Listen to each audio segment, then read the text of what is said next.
Today I'm joined by Joe Grochowski. Joe is a senior wealth advisor at Vector Wealth. He's been a part of our team and in the industry for a long time, and he's with me today to talk about some tax and portfolio topics. Welcome, Joe. Thank you, Jason. It's great to be part of the conversation with you. Today, I'm excited to talk about three things: the difference between portfolio results and tax return results, how portfolio rebalancing may impact your tax return, and why we recommend waiting to file your income taxes. I'll start by talking about the differences between portfolio results and tax return results.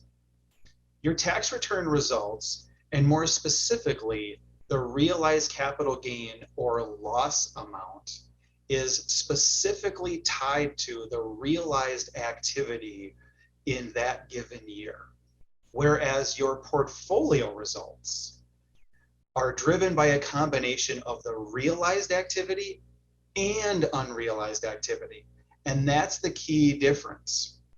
It's possible in some years you may report a capital loss on a tax return in a year when your portfolio appreciated and grew in value, and vice versa.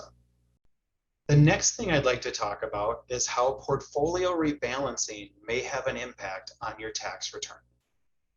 When we think about the financial markets during the good times, when we're experiencing market appreciation, we may experience larger capital gains in those years, and as a result, end up paying more in taxes. However, the benefits of rebalancing are multifold. The first benefit is that by rebalancing, we're effectively locking in some of that appreciation and selling high and using those sale proceeds to buy low in other asset classes. The other benefit of rebalancing is that it allows us to avoid what is known as portfolio drift, where asset classes, as they fluctuate in value, become out of alignment with the target asset allocation. So rebalancing keeps in alignment the portfolio mix with the risk return profile. 2021 is a good example of a year where we experienced better than average historical returns. As a result, clients may experience higher capital gain amounts than in years previously. Importantly, and on the flip side, when we think of the financial markets during the not so good times, we can also perform what is known as tax loss swapping. Tax loss swapping is when we intentionally sell a security at a loss for tax purposes, and we use the proceeds to purchase a similar like-kind security. We can use those capital losses to offset future capital gains. And if there are no capital gains to offset in a given year, we can use up to $3,000 against other ordinary income items. The last thing I'd like to talk about is why I recommend waiting until as late as possible to file your taxes. The reason is quite simple. It's to avoid the scenario of filing an amended return.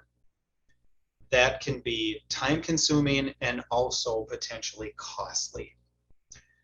If someone files their taxes in the month of February or early in the month of March, it is possible that a custodian, for a number of different reasons, may send out a revised or corrected 1099, as it is known, and this may put someone in the unfortunate position of having to file an amended return.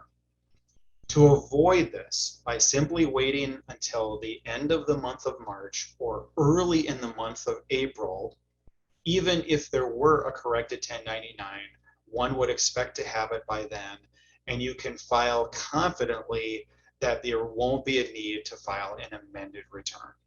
The takeaways that I'd like you to take from this conversation today is that there is a difference between portfolio results and your tax return results. What you see on your 1099 may not necessarily reflect the performance of your portfolio.